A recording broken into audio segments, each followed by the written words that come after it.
Now, before I begin, I just want to say that these are just my opinions. Yours are very likely different. I don't have many qualifications for this, only a couple of architecture masters and some sketch designs that only see racing action in a filthy back shed. But hey, I thought, why not give an opinion on design? The only contest in Supercars anyone has a theoretically equal chance of winning. So right before the season starts with the Mount Panorama 500, don't get me started on why the season's starting there, here's my list of all the paint schemes to be revealed thus far in the series. Now, I'm no fan of Red Bull Racing, but traditionally their colour schemes are mint, albeit just a bit formulaic. They've drifted in recent years though, and this effort is just awful. Ampol's rather shouty logo doesn't fit with the otherwise classy Red Bull presentation. In fact, it cuts into it. It's got a case of sponsor oversaturation on the bumpers too. It just doesn't work from any angle. Sometimes the backmarkers identify themselves before they've even turned a wheel. This is a classic example of an unambitious backmarker livery. Maybe it's intentional. Maybe it's easier to repaint when Smith finds the wall again, the talentless git. They've tried something new, but that blue is too unrefined, too basic. Look at it in the field compared to the yellow 2020 car, it gets lost. The budding splash as well is ill-judged, and their pale green clashes in a bad way with that odd, vibrant blue. Last year's effort, while not spectacular, was a more cohesive effort that worked in a broader variety of environments. This is an odd one. Zoom in and you have this really nice layer of mid-opacity detail that gives a design a nice element of subtlety. Zoom out, and the overall design's about as subtle as a railroad spike through the chest. It beats Winterbottom purely on the better colour harmony, but it's a rancid effort compared to the others that they've produced at Erebus Racing. Good colours, awful sponsor integration.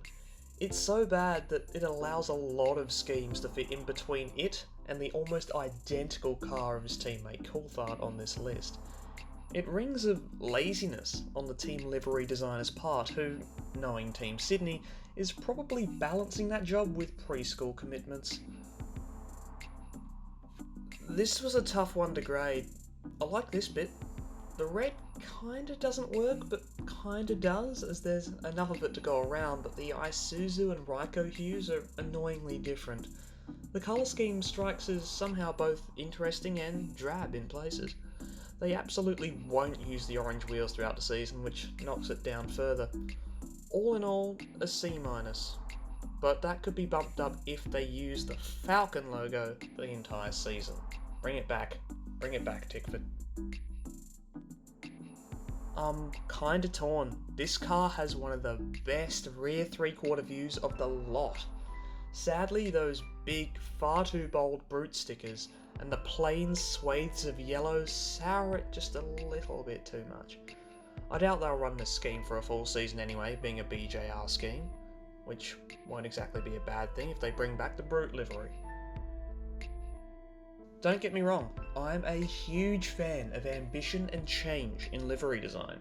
I also like a good pink livery, such as the various BWT schemes, as well as previous Middies sponsored schemes. This one though, I'm not sure. It needs a white backdrop or maybe a different border colour than the blue, as something just gets lost in transition. It's got potential with a couple of changes, but right now it only just fails. This is a different kind of backmarker livery, what I like to call the dying days of Minardi, where sponsors are just plastered all over the thing with some strips of vaguely related colours patched around the place, but here it kinda works. It's an evolution of last year's design, but with BGD Architects on the back, which earns it a boost because I love to see my industry repped in the series. Big ups to BGD and Big Z. This one looked so good at first, from the front with the Coke No Sugar sponsor backing. turn it around a bit and you know what, it still looks rather good. The R&J colours mix well with the Coke bonnet to create a striking front three-quarter look.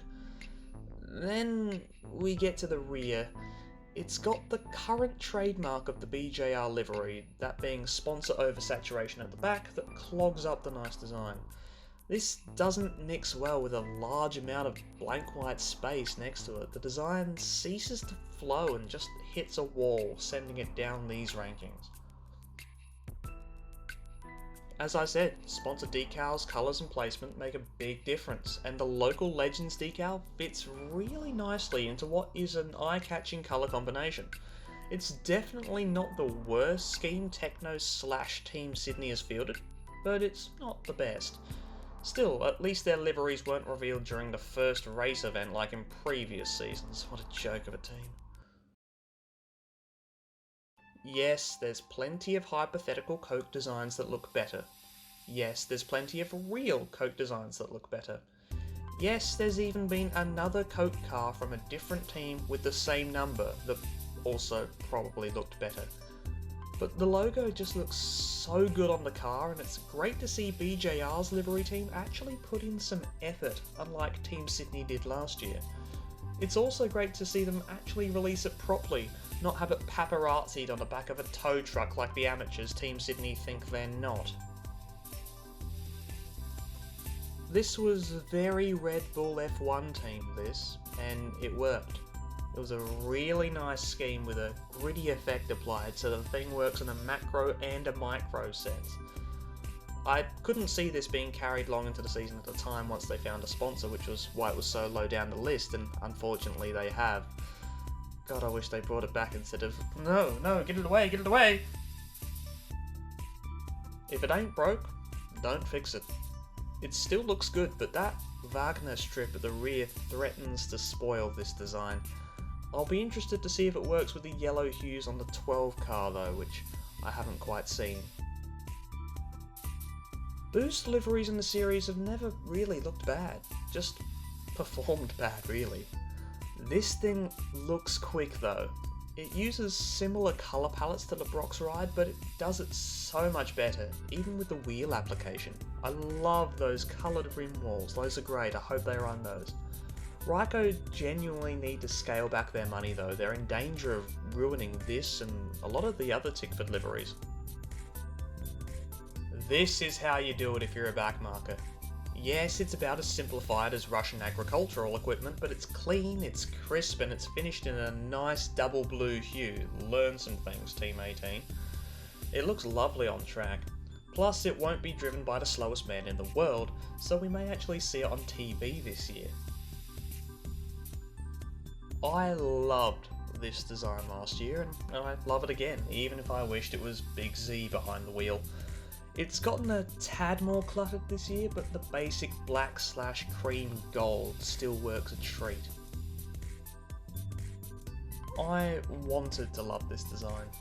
Last year's Ned car was a standout, as most of Tim Patterson's Kelly Racing designs have been over the years. This, though, is a step backwards for a simple reason. Those black and gold diagonal penrite stripes, which don't even need to be there at all, needed a bit more rake on them. As it is, it makes the already oddly proportioned Mustang look taller than it is, rather than giving the illusion of movement that slated strips often do. Sutton Tools again don't help by giving the damn thing a white lip. I'm still going to get the diecast version though. DeWalt schemes just look good, they always do. If they pissed the BP sticker off, it'd be even better. Great work, Team 18. Oh yes, this thing is beautiful. The best livery under the Walkinshaw Andretti United banner so far. Ironic, as it mainly features blue, traditionally a Ford colour, and the antithesis of the traditional HRT Walkinshaw car. The red, again, kinda does and doesn't work, and I'm getting that 2013 Lotus Renault vibe from its use, but overall it's a very good package. It's the grey, isn't it, that makes Courtney's ride not work as well? It looks good in renders, but not on the track. This scheme is better though, far superior sponsor cohesion and decal placement, and maybe the best rear 3/4 view of the lot. And yeah, once you phase out the grey from the boost designs, it just looks a more cohesive whole. It looks brilliant. Once again from Erebus, fantastic work. If you ignore one of them. No, what are you doing here? Tim, you legend. Penrite stole the show with their Erebus livery in 2017 and have very nearly done so again. The only flaw is Sutton Tools spoiling a front bumper again, but the rest is as good as you could ask for considering the Penrite colours have gone through a designer, team and body shell swap. Overall, it looks pretty good. Ooh, that damn Ryco red is bugging me again. Thankfully, on this example, it doesn't pull too much focus and narrowly allows the monster car to be, again, the best looker on the grid, as it was in 2018. The NZ and chicane reds add some unity, but again, they're different bloody hues. It's not perfect, it's not complex, but it just works, and it's my favourite. I hate to say it, because it's a monster car, because it's so simple, but it's my favourite. So that's my list. I have absolutely no doubt that a lot of people here wouldn't agree with every single spot on the rankings, but I'd love to know your thoughts, so let me know down in the comments below. Like and subscribe if you've enjoyed the video, and I'll see you next time for probably something that still isn't part 3 of the Crows documentary. Ta-ta.